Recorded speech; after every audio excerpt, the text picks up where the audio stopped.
everybody to the very first Single and Stilettos show. I'm so excited to have everybody here today for my very first video interview. It's something that we're actually going to be doing on a weekly basis, and we're going to have a different expert on each week. So that's what you have to look forward to. Before we get started today, I would love to tell you about my special guest. Her name is Lori Bizzoco. She is the executive editor and founder of CupidsPulse.com. It's a one-of-a-kind relationship site that actually analyzes trending celebrity news, everything from Millionaire Matchmaker to The Bachelor to The Bachelorette. It's a great site. They give you the inside scoop on Hollywood's dating world. So before we get into the interview with Lori, though, for those of you that are new to Single and Stilettos, I just want to tell you a little bit about the site. We really focus on giving you the secrets on how to attract and keep the right guy from all the top dating and relationship experts across the board. If you really want to delve deeper and find out the secrets, you can go to our website, singleandstilettos.com. You click on products, and you'll come to this video package page, and I have 14 videos from the top dating, relationship, and sex experts on the site. These videos were actually taken at my second Single and Stilettos event, and it was an amazing event. These experts gave women the secrets on where to meet men, how to attract them, and how to keep them. And I will tell you that this was, first of all, it was an all-day event. It was over 8 hours, and so you're going to get over 8 hours of videos. The women that attended the event said it completely changed their dating life. And I'm not kidding. You can watch some of the testimonials and read some of the testimonials on the site. But we just had an amazing array of speakers. These are the 15 speakers we had, including myself. And these speakers are very well known. I mean, they've been seen on Bravo, they've been seen on the Today Show, Oprah, lots of media outlets. So you're getting them all in one place. So if you really want to change your dating life, I highly recommend you go to the site and check out these videos. So now on to the show with Lori. Welcome everybody to the very first Single and Stilettos video show, and I'm so excited to have my first guest here today, and that's Lori Bizzoco. She is the founder and executive editor of CupidsPulse.com, and I wanted to start off our video show with her because I think her story is so inspiring in many, many ways, not only professionally, but personally, her personal life, and about her love life. So welcome, Lori, to the show.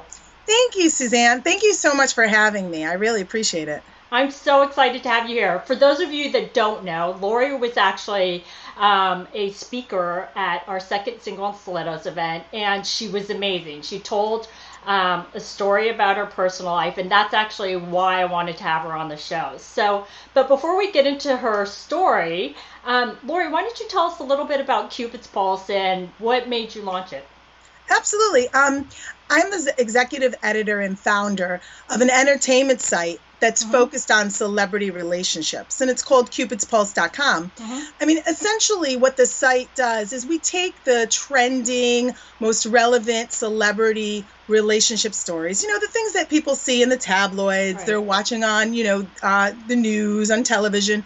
And what we do is we do a little bit something different, not like a traditional gossip site. We actually take the news and we boil it down to the real world level for singles or even couples, people that are interested in learning more about love advice. And we take it and we say, how does this apply to you? And then we offer advice. Oh, that's really cool. So that's really different than any other celebrity sites. Like you really just focus on the dating aspect then. Yeah, I mean, that's what we do for the most part. There's really no other sites like it. And just a little bit of background, the way I got started is I was a publicist for 15 years. I was working in public relations, and which I know we're going to get into. When I met my husband, I left corporate America to be a stay-at-home mom, but I still had that burning desire to both work, but also in the entertainment industry. I still had this burning desire. And I started doing some red carpet interviews for a magazine and interviewing celebrities since I had already been in the industry. At the same time, I was also writing. I loved writing, always loved it. And I was writing for several online dating sites. Ah. And basically, a couple years into it, I just said, well, why am I not doing this for myself? Why am I writing for other websites? I should just launch my own. And so I kind of meshed my two passions together, celebrities and relationships. And that's how, Cupid's Pulse was born. It's so funny because that's what they always say. When you're going to launch a business, you better be passionate about what you're launching. Absolutely. And I think that's so true because I'm very passionate too about what I do, as you know. Yeah. But so, when you spoke at our Single and Stilettos event, you told a story about how you met your husband later in life. And before we get into that story, though, I want people to hear about what your dating life was like in your 20s and 30s so they can get a sense of what it was like and what you went through before you met your husband. So what was it like in your 20s? Well, I feel like I was kind of a serial dater. I had a boyfriend in high school, my senior year of high school, a serious boyfriend, went away to college, we didn't go to the same school. I was with him for about a year. We broke up, met someone in college, was with him for 4 years. We broke up a year later, met somebody else, was with him for 7 years. So I was always dating. I actually feel like I was in a relationship from 18 to about 31. Wow. For a very, very long time. And when the 7-year relationship didn't work out, we were engaged. Unfortunately, 5 months before the wedding, it ended. The relationship ended. Aww. And I have to be honest, it is a very, very difficult thing. I lived in the suburbs, and it was a very difficult thing being 31 and single all of a sudden, and not really knowing what to do, where to go, how to begin again. So it seems like in your 20s, you were really more of a long-term relationship girl, that you weren't the type of girl that went out on all these dates and things like that. You really just found a guy and kind of dated him for a long period of time. And then you thought you found the one, but then it ended. And why did it end? I guess a whole host of reasons. If I had to deduct and summarize it, I would say, you know what? He really wasn't the right person for me, at the end. And I probably knew that the first year in the relationship. But probably like many women, we're hungry for love. We're hungry to be wanted and accepted. And this guy was a charmer, from the very beginning. And I was also, I was living, 5 hours away from my family. I was all on my own and, really trying to make it in New York, in Manhattan. I was living in the suburbs, but, in the area. And I, found this guy that really charmed me, and we, just stayed together. And I think a lot of women, if I had any message, it's, I think men are important. You need them in your life. It's good to have a partner, I have to admit. But at the same time, we shouldn't always try to rely on men. And I think I probably did that a lot in my 20s. So was it really scary to end the relationship? Because at 31, I'm sure you were really excited to get married. Were you already planning the wedding and everything? Absolutely. I had the dress. We had the location. Oh, we had the entertainment. It was 5 months before. Thankfully, we didn't send out the invitations. We had an engagement party. We were engaged for about a year before before we were going to get married. So was it scary to end? It's devastating. But I'm always a fan, and don't get me wrong, I definitely was down for quite some time, but I'm always a person about positive thinking. What is the lesson we can learn? Hence why Cupid's Pulse makes a lot of sense. I've always been that type of person. What is a lesson we can learn, and how can I flip this on its side and turn it into something positive? So what did you learn from that, and what did you turn it into something positive? So when we broke up, I was living, 40 minutes outside of Manhattan. I was working in Manhattan, though, every day. I was living with roommates at the time. And what I learned was, I have to pick myself up, brush myself off, and I need to reinvent myself in a way. I need to go out there, and I didn't have many friends, because in a 7-year relationship, you have your close couple friends for the most part. You don't have a lot of single friends. I decided a year later, move into the city. I saved all my money. I actually, breaking up with somebody after that long and thinking you're going to have, a partnership with 2 incomes, I had to learn to negotiate salaries better, to look for better positions. I mean, I was forced to. Wow. And because of that, I actually moved up the ladder. And I was single for another, 5, 6 years until I met my husband. I moved up to the ladder. I focused on my career. I had to. I had no one but me. So how long after the engagement ended and you felt like you recovered from the breakup did you actually start getting out there and dating again? I would say I launched. No, I launched into. I it was a good year or so before I met anybody, and I really had to do a lot of soul searching. Okay. Among myself, I had to go to the right place to stop doing. When you're down and you just got out of a breakup, it's kind of like you don't know where your life is taking you, where your body's taking you, and you're going out. I was going out all the time to try to recover, but the real recovery had to happen inside, in my soul. Right. And once I did that, I did meet somebody, and I was with him for a year and a half, and he was a great guy, amazing guy. How did you meet him?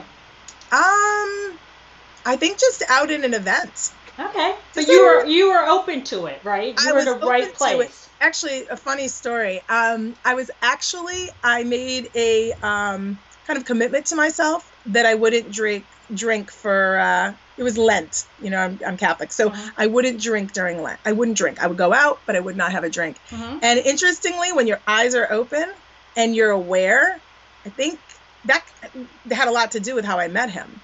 Right. So he was a great guy, like I said, but he was younger than me. So our paths just weren't, aligned.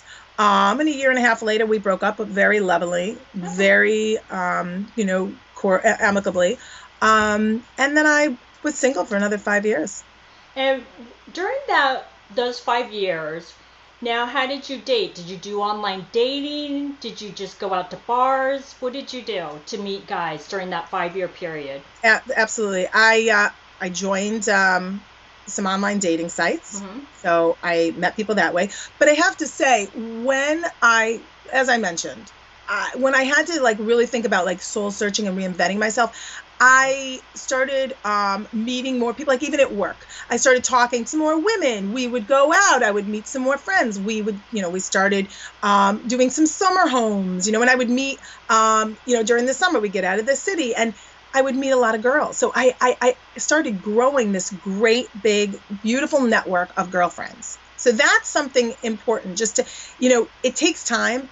But your good girlfriends that were always there will be there for you. And then there's new people you can meet. And, I feel very blessed to have lived in a big city because there are a lot of singles.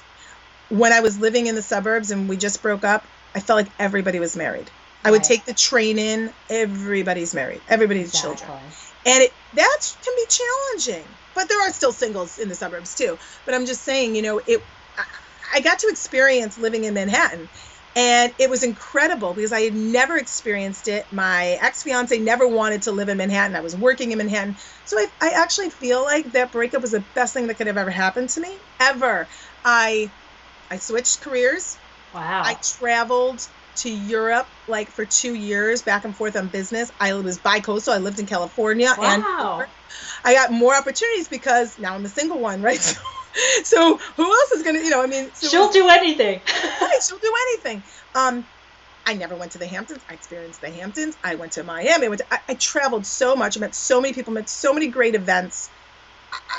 I could not ask for that.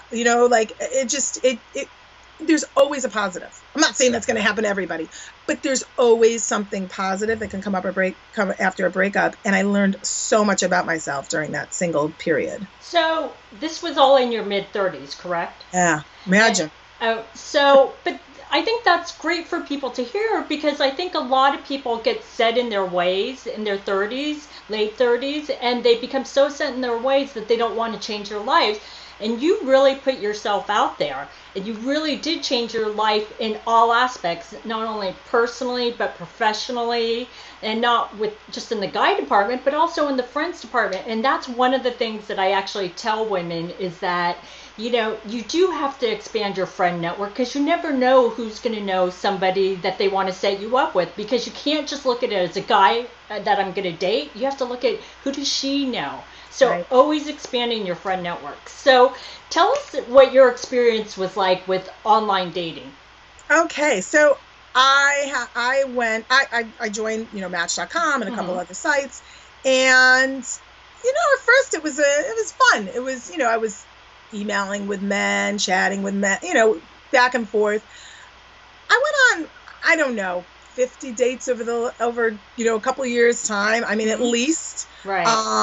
I don't think anything really, I'm trying to remember, I don't think anything really panned out into long term.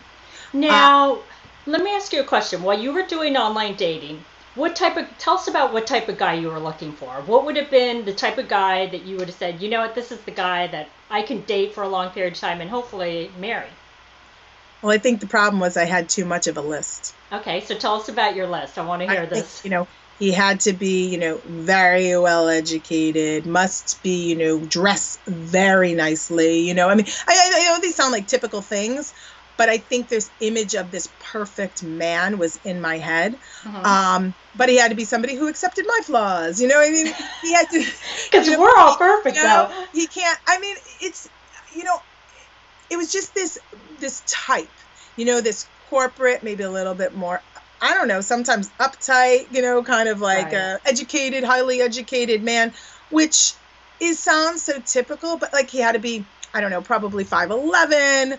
I didn't want an Italian. I'm Italian, but I didn't want to date any more Italians. Now, why didn't you want to date a guy that's Italian? Italian. Okay, so it's just a given? That should say enough. No, I'm joking. No, because you know what? I had dated many Italians and it didn't work out. My ex-fiance was Italian. I guess I was trying to get Go to away the from dating different- anybody, right, like I had in the past. What else were some of your requirements with the guy? Did he have to be super good looking, like hot guy? Yes, but you know what? Yes, initially, absolutely. But having a good group of girlfriends around me really put some things in perspective, in terms of, I really learned from other women. And I don't think I had a big network of women friends in my 20s and when I was dating my ex. So I really feel blessed that I had this group of women that said, look, not everything. I mean, is he this? Is he that? Like, I think initially looks were the most important thing to me. Really? And, and education, but like, I didn't have to, I think my ideas just changed. So let me ask you a question about the education. Yeah. Did he have to have a master's degree? Okay, so I based everything. That's a great question, Suzanne. Okay. Really great question. I based everything on what I had. So I have a master's degree. Okay. I mean, he doesn't have to have a master's, but it would be nice if he had more than I had. Right. I made really good living. Right. Really good money. So he had to make more than I had, so everything was about, he had to have more than I have. Like, I live in the city, so he better have, and I live by myself in a great apartment. He better do it. That's really, really challenging and difficult to be putting the guy at your level and above. Like, why? I don't know why I thought that way, So were you the type of woman that, because I personally believe, and I actually tell this to a lot of my women clients, is that there's two kinds of smart.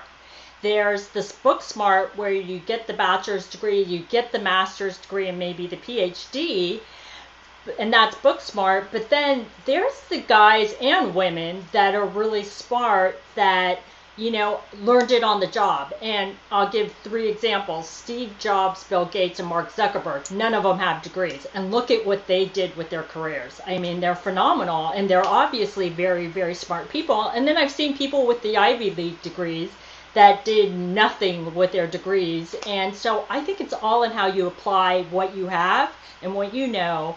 And I think that makes more of a smart person. And I think when people get hung up on an actual degree, I think that's a big mistake.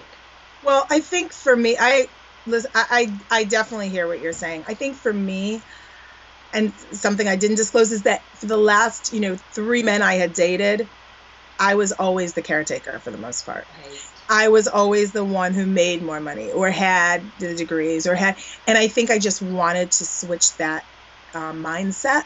And that's why I had this list. Okay. And I think that's why. But as I mentioned to you, I met somebody in an event, got involved with this guy for about a year and a half. And, he was younger than me. I went right back to my, caretaker mode again. Right. So even though that's what I think I wanted, what I was looking for, it never was what I ended up with. And I think that's a good point, is what women sometimes think they want is not what they always end up with. And I think you can't always go by a list. So tell us in regards to the list and how online dating was going for you. And you said you went out on 50 dates over a period of time. And of those 50 dates, how many of those guys really met those requirements, and what kind of made you take a second look at your list and maybe open it up more, or did you close it off more? What did you do? Well, online dating was definitely something that, I focused on, but it was a supplement. It was a supplemental way, to meet somebody. Right. I was still going out to events. I was going to a lot of charity events. I was traveling. I was with my girlfriends. I would meet, people through people. So I just wanted to know, it's a broad thing. I don't think you can focus on one way to meet somebody. Oh, absolutely.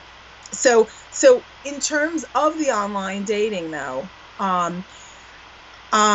in terms of the types of guys, I think that I definitely met guys that fit the criteria that I was looking for. And I don't think what I was asking was actually all that much. I was just asking for somebody equal to me. Right. Or a little bit more. But you know what? Even though they met the criteria, I found a lot of the men that I was dating, I don't know why, when I check off a list, they were more dry. They weren't I wanted more, so I think when you have a list, I think it can prevent you from getting to know somebody's personality a little bit. Or maybe you need to look into profiles. And this is what I tell a lot of single women, especially, we talk about this every day on our site. Look for humor. Look for, is he saying something funny in his profile? Look for pictures. What are the pictures? What did they tell about that person? Are they all these corporate stiff pictures, and headshots? Or, are they holding a child? You see them with children? Are they a family-oriented person? I think those things are really, really important. Or is it the guy with the beer mug in his hand? I think pictures say a lot. But I also think what a guy writes in his profile does as well. So you have to look between the lines. You know? Exactly. And I think as you start doing that when you're online dating, you'll find more quality. I think you're right. So tell us about how you met your husband, the story behind that, and how old you were, because I think this is a great story and it's really, really inspiring to a lot of women. Okay, so as I mentioned, I was single for, I would say, maybe about 5 years, having a lot of fun, dating, etc. But I was single, and I was realizing something. Nothing had been working, and I was approaching 40, so I think I was around 38 or so, okay. and nothing was working. I wasn't meeting somebody, is what I mean. Right. And so I made a decision. I do this a lot with myself, and I think it's very healthy, is to make a commitment to yourself. You always to regroup, reboot, make a commitment to yourself. If something's not working, change it up. Exactly. I'm a big fan of that. I'm a huge fan. So I wanted to change the way my life was going. I was 38 and I hadn't met anybody. And yeah, I had a successful career, but that can't be the end all be all, right? For me, it wasn't. Right. So what I did was I made a decision. I think it was January. I made a decision. Okay, I am going to rethink how much I'm going out maybe. Do I have to go out every Friday and Saturday just to meet somebody? And then you're drinking. And then, no, I'm going to limit how much I'm going out, and I'm going to do healthier things. Maybe I'm going to take a new class. I got involved a little bit in acting, whatever it may be. Just take something that you have a passion for and really put your energy there. Okay, so that way you're feeling good about yourself. Right. I also decided I had been at my job for 5 years. Maybe it was time for a switch. Wow, you changed up everything. I changed up. This was, I would say, between January and March. Maybe it's time for a switch. So I went out looking for jobs, and I got an opportunity. Now, my job at the time, my 5 year, the place I was at for 5 years, it had been literally 8 blocks from my apartment. So I would walk to work, stay there, go to the gym, come home, walk to work, go to. It was like a routine. Well, that can get stale. Yeah. So I chose a position that I accepted. I had a couple offers, and I chose one that was way across town and all the way like 20 blocks up. So I really had to change, but I knew this is what I needed. Right. In the summer, I would always go out with my friends to the Hamptons, and we do a big, share, and guys, girls, and whatnot. And I'm like, I'm 38. Do I really want to do that again? So I rented a home and had a group of girls. And it was us. And we did healthy things and went out to eat. And, we did do some of more charity events, a lot more charity events, things that just really help your soul. And then I went on a couple of vacations in between. And long story short, I said, you know what, around September. So this was a year process. Around September, I said to myself, you know what, I need to really change it up and get rid of my list. I think my list of everything I think I want is holding me back. And, I just decided I'm just going to date anybody who's nice. Like, what's the harm of going out for coffee? Like, anybody who's nice. So around September, October, I started dating men. Let me ask you a question before you go there. Now, because that's very interesting to me that you completely let go of your list and you said you're just going to go out with somebody that's nice. And I know that's really hard for a lot of women to do. So were you conflicted inside about doing that? Were you like, oh, I don't want to do this, but I will? Or were you like, no, I really just want to open myself up because I think this is the way I'm going to meet the right guy? Well, I really wanted to open myself up because I had opportunities with men who may have married me, but they weren't my type. I didn't like them, or I didn't have, all the ducks in a row. I didn't feel like it was for me. And, I think I lost a lot of opportunity, but they were so nice too, so I just said, you know what, I need to try something different. And I was at a 1-year-old birthday party for one of my friends, and his aunt, I'll never forget, I was the only I loved going to couple things. I think couples can help you meet singles, right? They can. I would go out with my married friends. I don't care if I'm a third wheel. They didn't care if I was with them. I would go out with them because they're not a threat. No. And they can help me meet people, even if we're out. Yeah, so they're great wing people. That's one piece of advice I give to a lot of women is sometimes go out with the couples. I mean, it's a great opportunity for you. Right. So I was at this 1-year birthday party, and my friend's aunt came up to me and said, wow, you're the only single woman here. And she's like, are you dating anybody? And I said, no, and I'm like a sad face. No. She's like, well, I guess you don't want to be. And I said, yes, I do. I definitely want to be dating. And she goes, if you were, you would be. And I was like, wow. What? So she said, and she was in her maybe 60s, and she had just met her husband. Her first husband? She just met her husband. And they met at church or some event. And I said, well, and they looked so happy. And he was there. And I was like, how did you meet? And she goes, I did visualization. I'm like, what is that? What is visualization? She goes, if you want to meet your husband, you visualize him.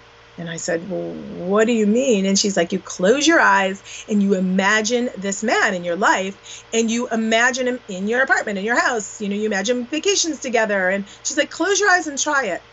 Well, interestingly, I could not get past having some guy living with me. And I think I still had a lot of issues from the past. Wow. Like every time I would envision most of it, I couldn't do it. It was a block for you. So it's really interesting how some of these techniques, and I thought, this is really interesting. I'm going to keep trying this, So I tried that. And also I just said, I need to open myself up. So it was a combination of things. Mm-hmm. So I actually was dating a lot more when that happened. September, October, I was dating like a few different guys at once, which I never did and never happened to me. Right. I never was that lucky. And so I was dating a few different men at once. And I remember one of my very close girlfriends saying, Lori, this guy just got out of a marriage. This guy is like 8 years younger.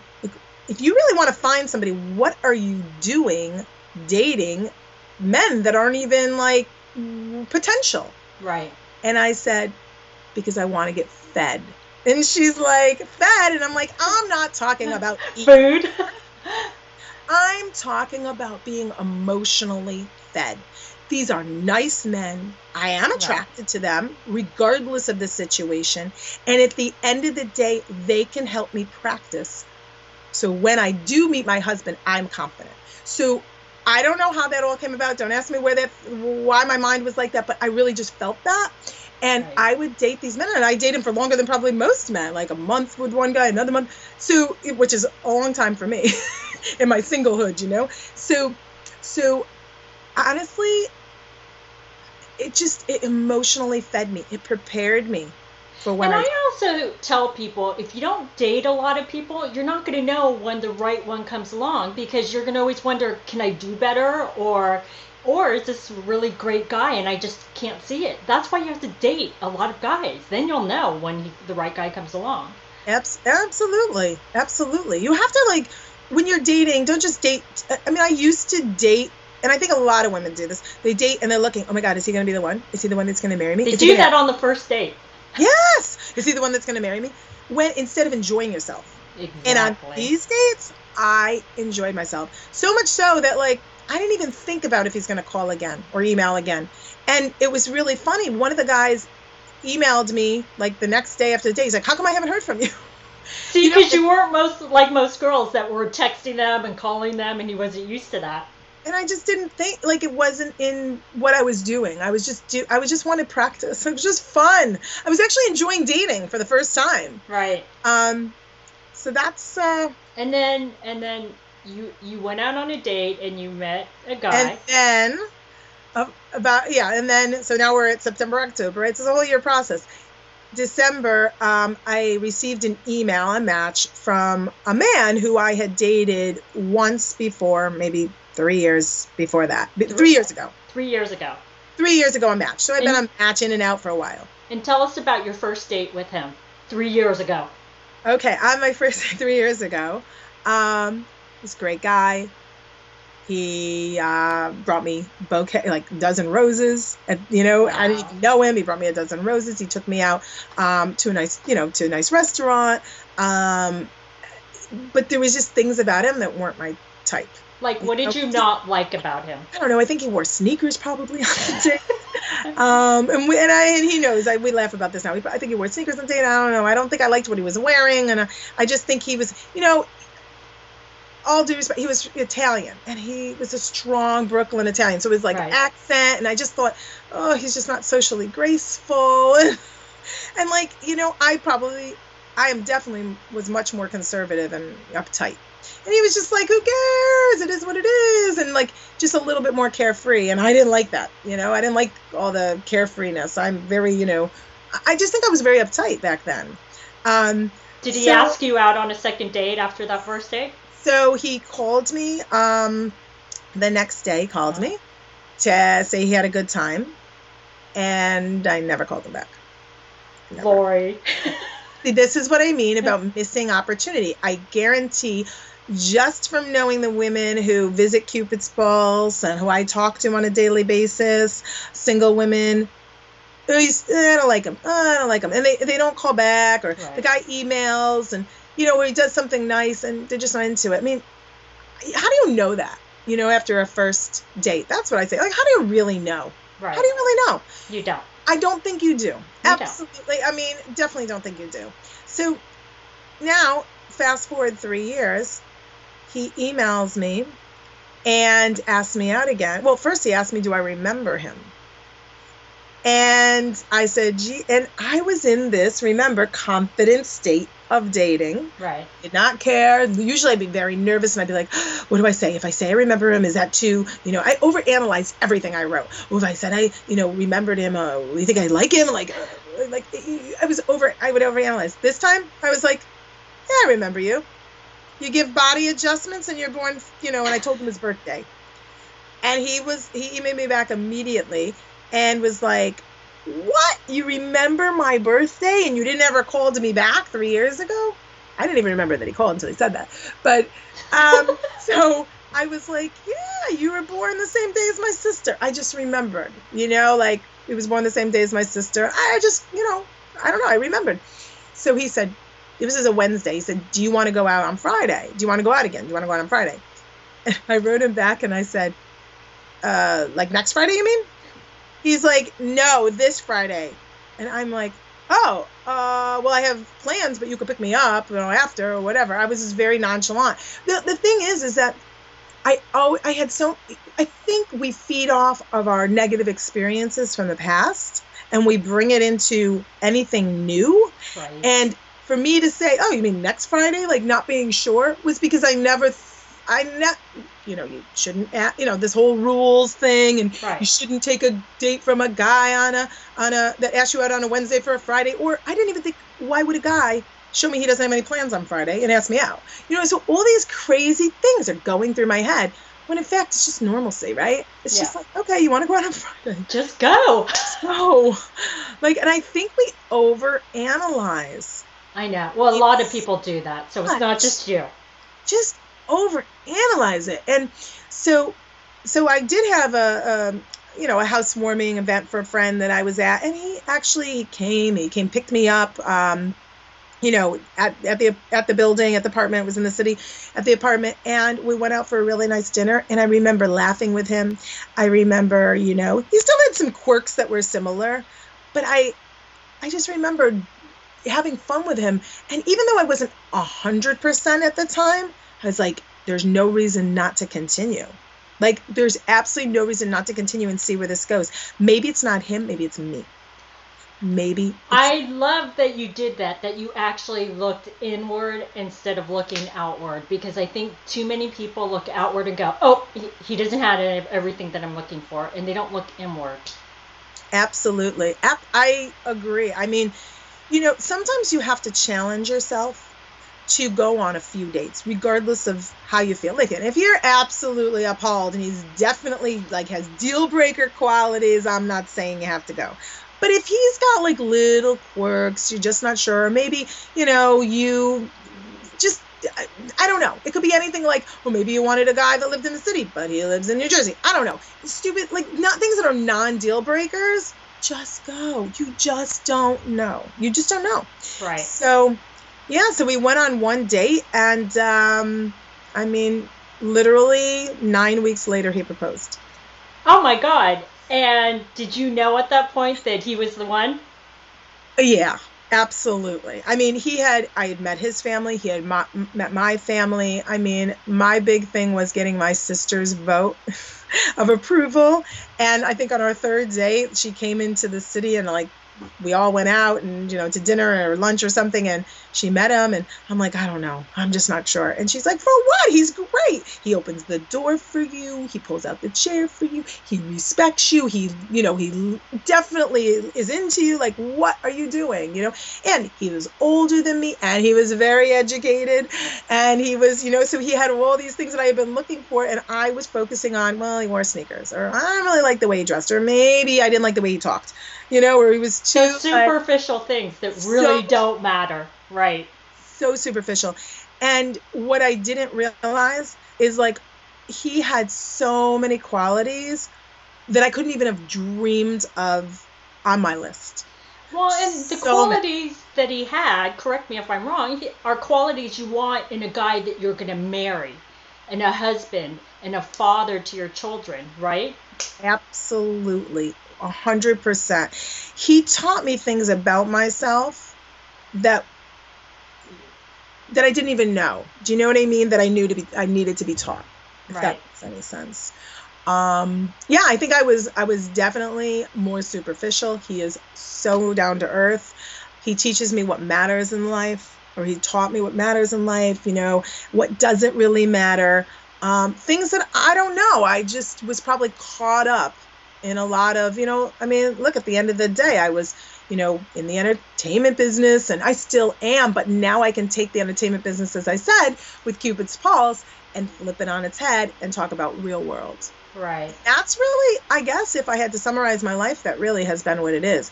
I was here in the entertainment business, looking at things from one lens, and now I can look at it from the other.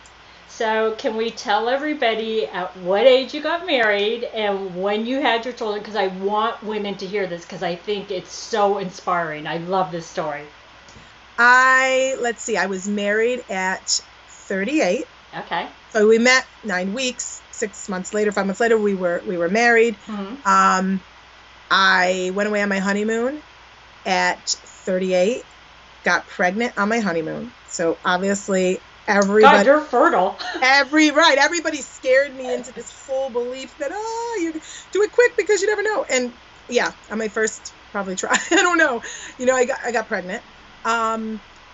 Then I gave birth 2 months before my 40th birthday. Wow. And what a beautiful birthday gift, a lovely daughter. And then we tried a year later, and I was 41. I gave birth a couple months before I turned 42. So you had 2 children, your first one close to 40, and then your second one in your early 40s. And you got married. But that's nothing. See, you can't.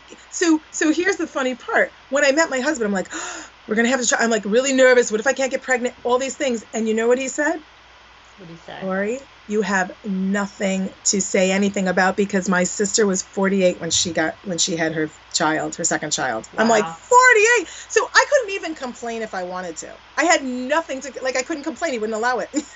I love this story. And so I think this is so great for women to hear, but I think it's more important I don't want women to look at this as, so for women in their late 30s and early 40s, I want women to really see that in your 20s and 30s that it's more important to be open than sticking to this list, because you can't wait till later in life to open up. I think your story is actually phenomenal, that it all just came together in the end, but you really, really worked at it. And I think it's really important for women in their 20s and 30s to understand, early 30s, to understand that you need to do these things earlier. Because some people aren't going to be as lucky later in life unless you really work at it. No. And you know what, though? Love is contagious. I say that all the time. And I say that because, there was 5 or 6 girls in my group. We were all single. I got married. The next one got married a couple months after. We all got married within the year. And we were all 38, 37, 38, 39 when we had our first child. Actually, my sister, God bless her, she's 39. And she just had a baby yesterday, her first. Oh my God, that's awesome. Yeah. So I'm not saying everybody should wait. And let me tell you, if I had to do it again, I probably wouldn't have waited. But don't worry about everybody else and what everybody says. And don't worry about the pressures. And I'm not saying this is going to be happening to everybody and it's going to be so easy. But I think it's true for everything. I think we put too much pressure on ourselves. We listen to too many people. We don't focus on our core. And I think once you focus on your core and your soul and the truth is, stuff happens every day and we have one life. And why do you have to listen to all the other negativity going on? And I think once you take that out of your life and you open yourself up, things can happen. I completely agree. And so I would love for you to leave us with your best dating tip for women that you can give women to inspire them so they can meet the right guy. Oh, I feel like I already said it. I'm sorry. I feel like I say this all the time. My biggest piece of advice would be to let go of the like I said, the checklist of who you think you need to be with, who your parents think they want you to be with, who your friends feel they want to be with. And just start dating. Date anybody that's nice. Really just date people that are nice. If not that you're going to marry them, for the experience yourself. That would be my ultimate single piece of advice. And don't stay in a bad relationship. I think that's a great point, because a lot of people are afraid to let go. And even when they're engaged like you were, but you weren't afraid. You knew it was better to let go because it wasn't right. Because you're going to end up divorced later anyways if you don't. So. Exactly. So, well, great, Lori. Thank you so much for being on the show. So, if people want to go to your site, how can they find you? Absolutely. They can www.CupidsPulse.com or on Twitter @CupidsPulse. Well, I hope everybody enjoyed the very first Single and Stilettos show. What you have to look forward to is we're going to be doing this once a week with a new expert each week. Now, if you want to delve deeper and really change your dating life, I suggest you go to singleandstilettos.com and check out our video package series with 15 of the top dating and relationship and sex experts. And if you want to be notified about our next show, we have one each week, and get great dating tips, you can sign up below. Just enter in your email address, and we promise we will never sell your information. So thanks again, and we'll see you at the next show.